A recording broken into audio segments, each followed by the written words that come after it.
Hi partners, Naushad അക്കുറേറ്റ്. ബിസിനസ്സിൽ വളരെ സാധാരണയായി വരുന്ന ഒരു സാഹചര്യമാണ് നമ്മൾ ഇന്ന് ചർച്ച ചെയ്യുന്നത്. നാം പലപ്പോഴും വിദേശത്ത് നിന്ന് സാധനങ്ങൾ വാങ്ങാറുണ്ട്. അതിൻ്റെ കൂടെ അത് ഇൻസ്റ്റാൾ ചെയ്യാനോ പരിശീലനം നൽകാനോ ഉള്ള സേവനവും ലഭിക്കുന്നു. ഇത്തരം കരാറുകളിൽ വിത്ത്ഹോൾഡിംഗ് ടാക്സ് എങ്ങനെ കണക്കാക്കുമെന്ന് നമുക്ക് നോക്കാം. ആദ്യം അടിസ്ഥാന നിയമം മനസ്സിലാക്കാം. നാം ഒരു നോൺ റെസിഡന്റിൽ നിന്ന് സേവനങ്ങൾ ഒന്നുമില്ലാതെ സാധനം മാത്രം വാങ്ങുകയാണെങ്കിൽ ആ ഇടപാടിന് വിത്ത്ഹോൾഡിംഗ് ടാക്സ് ബാധകമല്ല.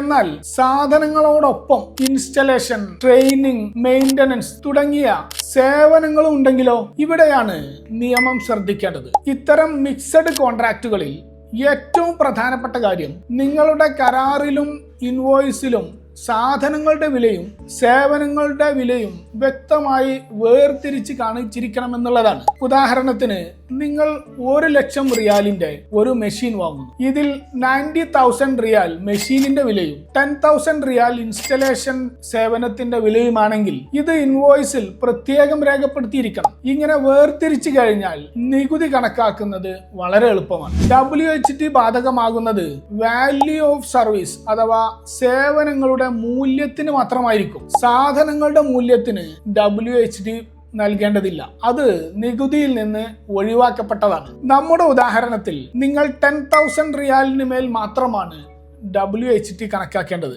അല്ലാതെ 1,00,000 റിയാലിന്റെ മുകളിലല്ല. മിക്സഡ് കോൺട്രാക്റ്റുകളെ കുറിച്ച് വ്യക്തമായിട്ടുണ്ടാവുമെന്നാണ് കരുതുന്നത്. WHTയിൽ നിന്ന് പൂർണ്ണമായി എന്തെങ്കിലും എക്സംഷൻ നിയമത്തിൽ പറയുന്നുണ്ടോ? ഇക്കാര്യം അടുത്ത വീഡിയോയിൽ ചർച്ച ചെയ്യാം. Hope to see again. Thank U.